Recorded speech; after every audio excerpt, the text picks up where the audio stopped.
Uh, Hello everyone, my name is Amit Verma and I am doing this project under the guidance of Professor Anurag Kumar and Professor Avik Josephs. So my project title is the analytical modeling of the collocated Wi-Fi networks with short-term unfairness. So basically, suppose here we have a system of four nodes. So each node has a backup time. So each times are in slots. And when a node completes its backup, it will transmit its packets. And during this time, the other nodes switch their backup counters.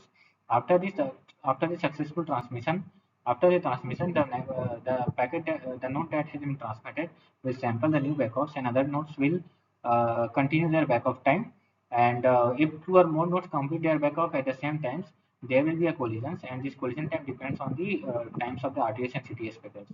Here, we have removed all the channel activity of for the simplicity, and we have also assumed that there is a zero propagation delay, and channel's ideal sensing is aligned with its activity.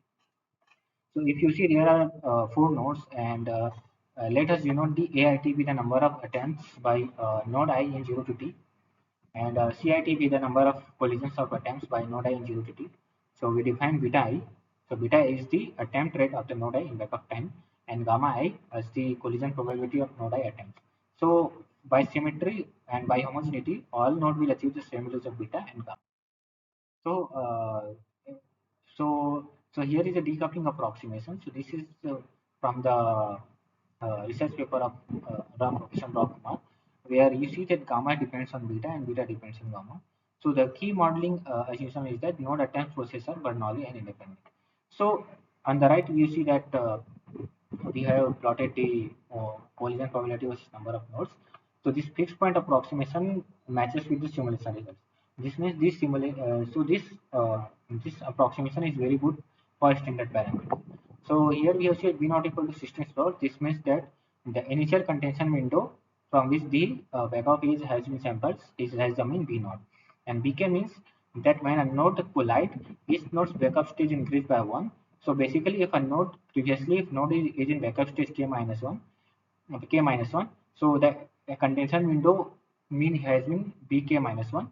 So if there is a collide, so the contention window mean has increased by two, and hence the size of the contention window increases. So this fixed point analysis provides a very good approximation for a wide range of values of number of. Here you see that I have plotted the gamma oscillation for different values of B naught and for a wide range of number of nodes. So you see that for B naught equal to small and N naught is small, this decoupling approximation is not able to explain. This decoupling approximation is not uh, able to predict estimate the gamma here correctly. But for when n is large, this approximation is very good. But if we also see that as b increases, these approximations are measures very well for the simulation. But when b is small and n is small, this approximation is not good. So this was explained in the research paper by Bhattacharya, that this was happening because of the short-term unfairness.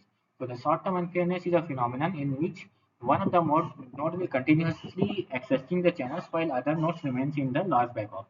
So because one node is continuously accessing the channels, there is unfair for the other nodes. So there is no fair in that case. So on the other hand, the decoupling assumes the fairness among the nodes. That's why the decoupling is not able to explain this phenomena. But when n is large and b naught is large, because of the large number of nodes, there is automatically there is a fairness comes into the picture, and hence that decoupling approximation is very good in case of large b naught and n. But for small b naught and n, this decoupling approximation is not good. Hence, we need so this is our problem, that we need to create another approximations which not only which can model short-term fairness unfairness as well. So in the last in that decoupling, they have assumed the homogeneity over all nodes and all parameters.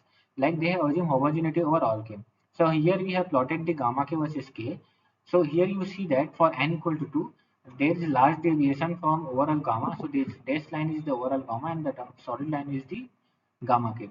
Here you see that there is a large deviations in the gamma k from overall gamma, and as as this deviation decreases as b naught increases.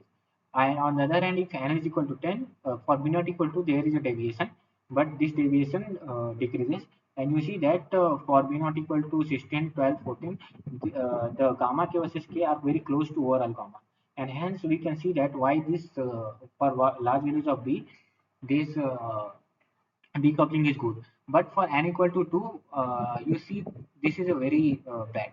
Means in overall gamma and this gamma k, they are not even close to each other. For n equal to 50, you see the similar, that for b not, small b not, they are close to each other. On the other hand, you see for b equal to 2, the deviation has been decreased from even for n equal to 2, and n equal to 10, the deviation is large.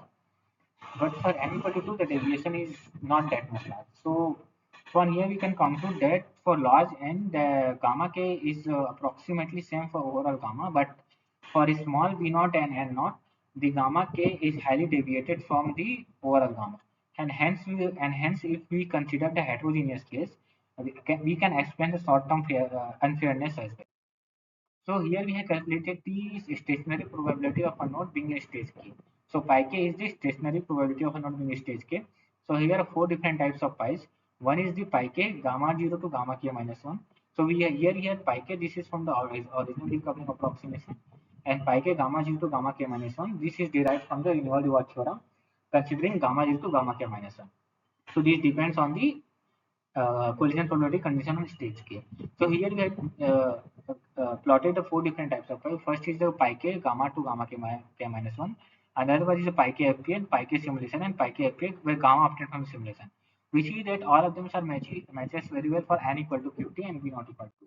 But on the other hand, if you see for n equal to 2 and n equal to 10, only these two things are matched. That is pi k simulation, pi k gamma to gamma k minus 1, and other things are not matching. That means that approximation for pi k in terms of gamma k is very good approximation, and hence going through the heterogeneous method will be a very good method to explain the short term unfairness. Here, we in the past slide we have find pi k in terms of gamma to gamma k minus 1. So basically, we need to find the gamma k analytically. So here you see that gamma k in terms of pi k. So here the gamma k not only depends on the pi k, but also depends on the joint distribution of the number of nodes in the stage in the backup stage. So so we so basically if this basically if we know these distributions, we can find gamma k and pi k. So basically we already have pi k. We now we have gamma k, but this overall joint distribution we need to find. So basically, if we approximate this using multinomial, so substituting this equation in this, we find gamma k 1 minus this into n minus 1. But if you see correctly that this is the overall beta. So that means this gives, if you use multinomial approximation, this gives me the original decoupling equation. And you can see on the left that figure that this is for b equal to 2, p equal to 2, k equal to 2 for 1 to 10. So see, you can see that this is the simulation, and FPA and the multinomial, they are overlapping. That means if you use the multinomial, you get the original decoupling equation. And this also ensure that the gamma k analysis that we have done is a very that is the correct exact analysis that we have done. Now we can find this joint distribution. So this overall joint distribution we can write it as, so there are two periods. So we basically we have the, as I explained earlier, that there is a short term unfairness, and but there is a fairness also. So basically so if we approximate joint distribution as a p probability that there is a fairness, and the conditional probability condition joint distribution of fairness and unfairness, and conditional joint distribution of unfairness. But we need to find this pi STF and pi STU and PSTU and PSTF. So basically, this pi STU we can obtain by using this approximation. So we analytically find that, and similarly we can form tau STU and tau STF. Tau STU is the expected time that you will be in unfair pair, and STF is the expected time that you will remain in fair pair. And there are some terminology which I have not included, but we can find this distribution.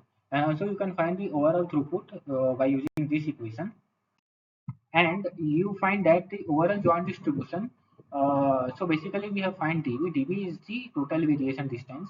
So the total variation distance is between the overall joint distribution of the backup stage, pi simulation, and pi approximation. So basically, we found out that so this total distance is less than 0.1 in all the cases, and hence that approximation we have used to find the joint distribution is a very good approximation. And we have found theta simulations and theta approximation in the previous slides, and we found that this approximation to find the theta is also very good approximation. And you see that the relative error is almost 5% in this case. There are some cases where the relative error is approximately 50%, but in all the cases, the relative error between the theta and theta approximation is less than 0.1, 0.5%. So these are my projects, and thank you.